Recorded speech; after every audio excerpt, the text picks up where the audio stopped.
Hey, Servus aus München, and welcome to Drummer Music. I've wondered a long time how it is possible to emulate a salsa band correctly, so to say, on a drum set.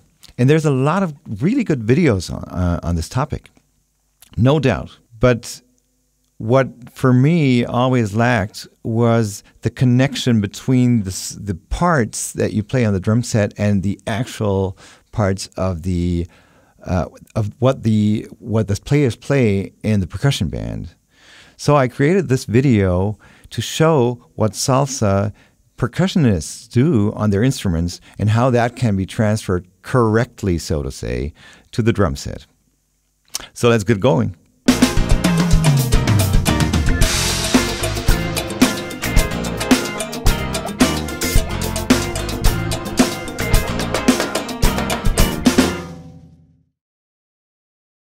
In Afro-Cuban music, a song is typically comprised of at least two parts, well, like in pop music generally.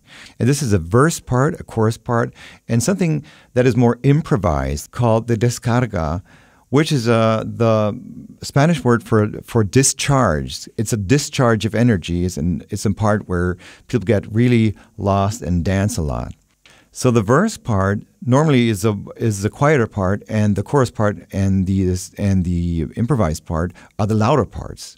For the sake of this video, I've recorded a little piece of music, salsa music, right here in the studio, because it's important that we see the function of the rhythms in the actual music. It's not enough just to know what the rhythms are, but you have to know what the function of the rhythm in the respective part of the music is. And then it makes sense why this part is played that way. So let's get going.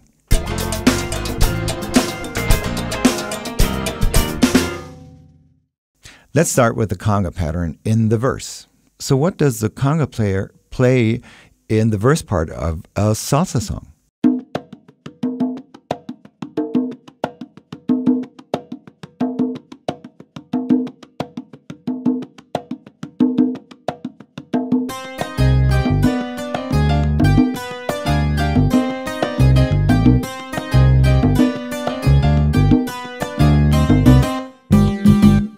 As you can see, the conga player plays a rhythm of two open tones and a slap and fills in the blanks with the left hand. Now, how can we emulate that best on the drum set? From my experience, it's best to use the snare drum and not the tom-toms, because the snare drum has a really short and high tone that resembles the sound of the conga the most. But it's important that you disengage the snare drums first, and since you're going to hit a side stick, it's also best to turn the stick around before you start playing.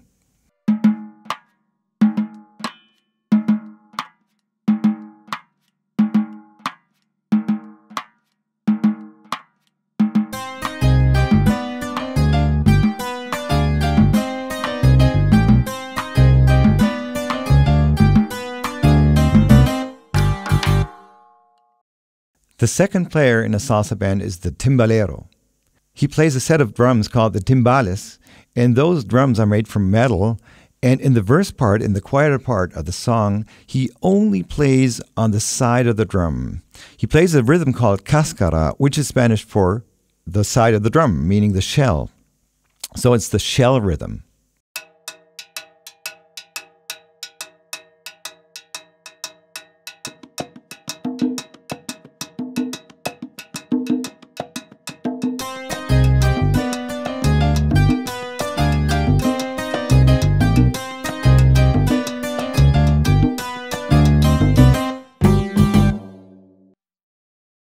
On the drum kit, we can also play the cáscara rhythm on the shell of a drum, typically a floor tom. But a good way to get a more metal-ish sound is to employ the hoop of a tom-tom, typically a rack tom, and to play the cáscara rhythm on this rack tom hoop.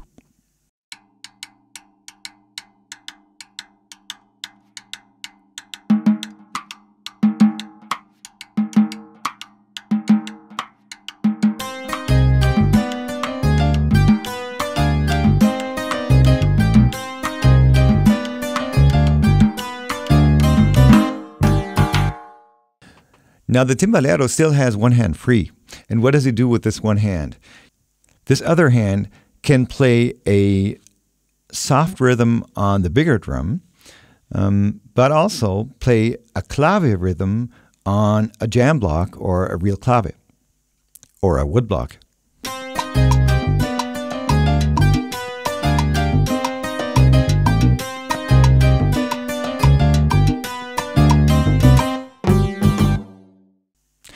How can we emulate the clave on the drum set? We saw that there's no hand free anymore, so we have to employ a foot. And for doing so, to use a small bell, which is normally not used for the clave rhythm, and I think it's best to use a so-called cha-cha bell, which is a really small bell. You're going to see that in the video.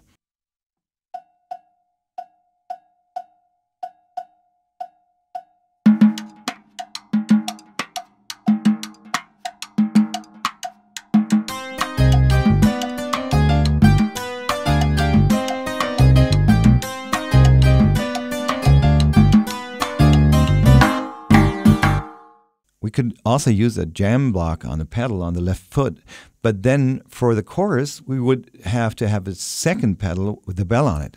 When you listen to salsa, in many cases, you will not hear a clave. The clave is more felt than heard in most parts of the song. And so that means that we don't have to play the clave all the time. And it's not typical for salsa to play the clave all the time. So if we don't play the clave on the left foot, what can we do with our left foot? One thing we can do is to support our band colleagues in hearing the 1, 2, 3, 4 quarter notes.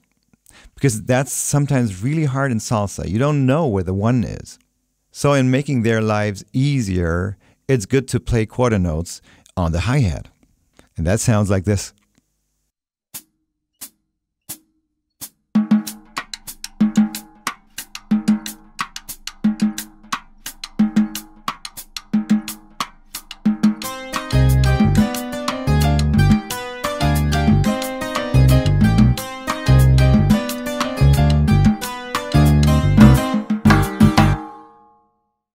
The third guy in a percussion band that plays salsa is the so-called bongosero. The bongosero plays bongos, as the name indicates.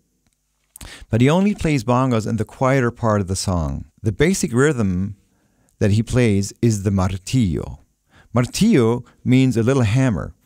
And if you hear the martillo, and if you hear and if you hear the martillo, you know why it's called the hammer.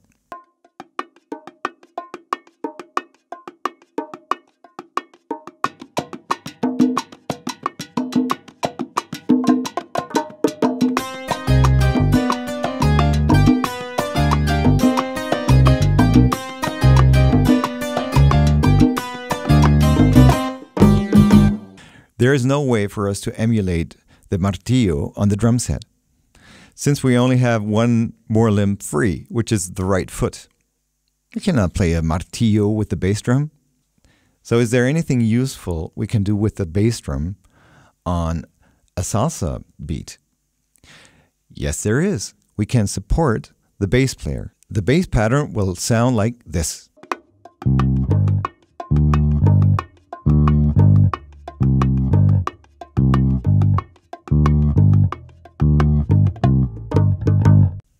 So that's the rhythm we should support with our bass drum. All together, with all 4 limbs, what we do in the verse part of a salsa song sounds like this.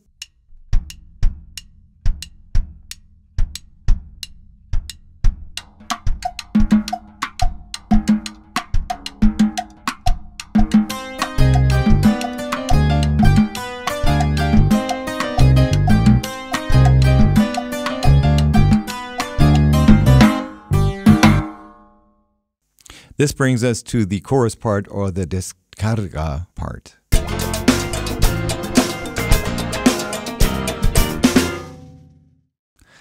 Let's first check what the 3 percussionists do in this louder part of the salsa song. Let's start with the conguero.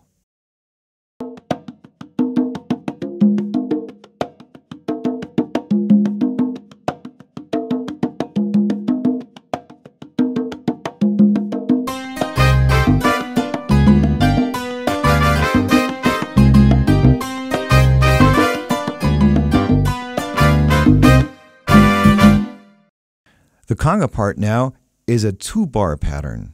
The second conga drum is played in that bar of the clave rhythm where we have 3 hits. So for playing the congueros part on the drum set, we have to employ a second drum. And typically this will be the rag tom, since the distance of the tones is in many parts resembling the distance of the tones of the conga drum pair. For playing salsa on the drum set and emulating a salsa band on the drum set, my feeling is that it's better to tune the tom-toms higher than usual. The higher you tune a drum, the shorter the sound will get. And since the conga drums have a quite a short sound, we can emulate that best with higher tuned tom-toms.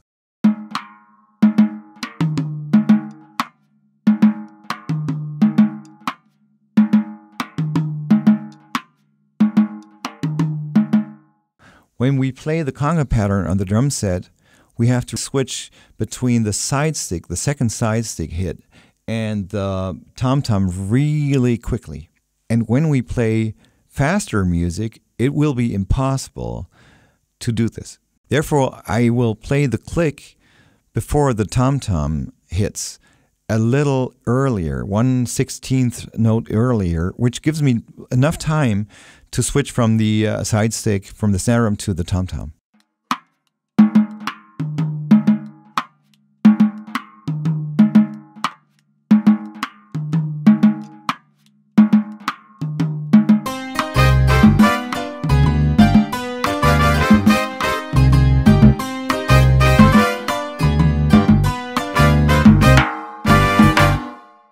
Now, what's the timbalero doing during the louder parts of the salsa song?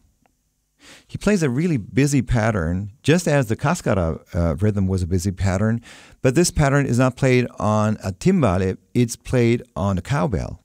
It's called the mambo bell pattern, and it sounds like this.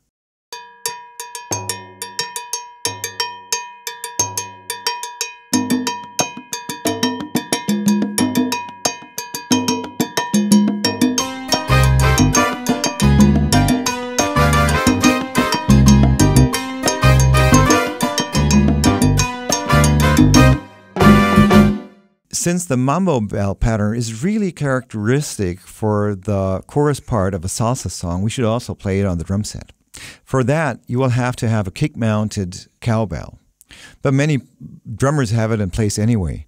So if you have one, it will come in handy for playing salsa too.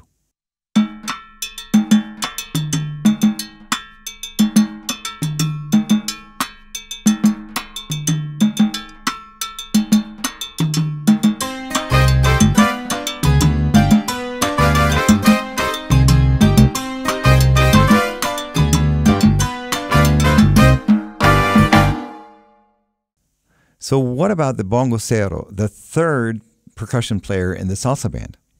In the traditional seated setting, he will put down his pair of bongos and grab a really big cowbell called the campana. The campana is probably the loudest instrument in the whole percussion band.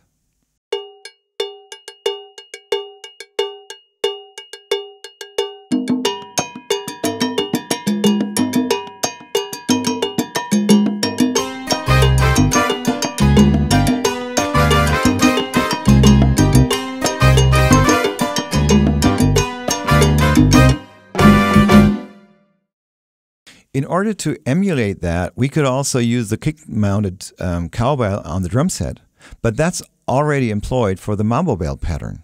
So this is where we can use a bell on the left foot that we employed for the clave rhythm first, and now which we can use to play quarter notes. If we combine all 4 limbs, it will sound something like this.